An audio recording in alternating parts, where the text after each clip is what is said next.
কথা ঘরে বসে চিন্তা করতে থাকে যে আশ্রমে মেঝোমা যার সাথে কথা বলছিল তার গায়ে একটা জরুল ছিল আর তিলকের গায়েও তো একটা জরুল ছিল। মেঝোমার হাতের আংটি যখন আমি হসপিটালে দেখেছিলাম বাড়িতে আসার পরে সেই আঙ্গুলি কাটা দাগ ছিল। সব কিছুই যেন কেমন কিছু ওলটপালট হয়ে যাচ্ছে। এদিকে অগ্নি ভাবে যে কথা এত মন দিয়ে কী ভাবছে, হিপনোটাইজ হয়ে যায়নি তো।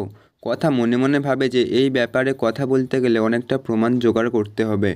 অন্যদিকে চিত্রা লেখাকে কথা শোনায় যে সে তার বাপের বাড়িতে আছে অথচ সে একটা পয়সাও খরচ করে না। এখন তো তার মেয়ে জামাইও এই বাড়িতেই থাকে।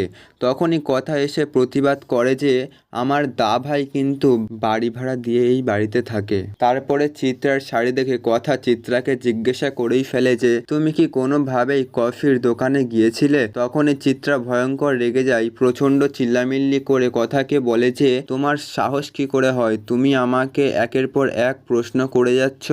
কথা মেজমাকে বিলটা ধরিয়ে দিলে মেজমা বলে যে এই পৃথিবীতে শ্রীগ্রহ বলে অনেকেই আছে, তাহলে তুমি কি করে শিওর হচ্ছ যে এটাই আমি।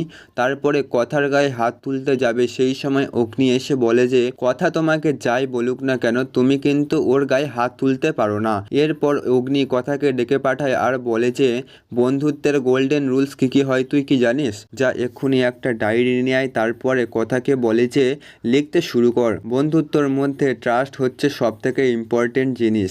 তখনই কথা বলতে বলতে অগ্নির গালটা কেটে গেলে কথা সেখানে চা পাতা লাগিয়ে দেয়।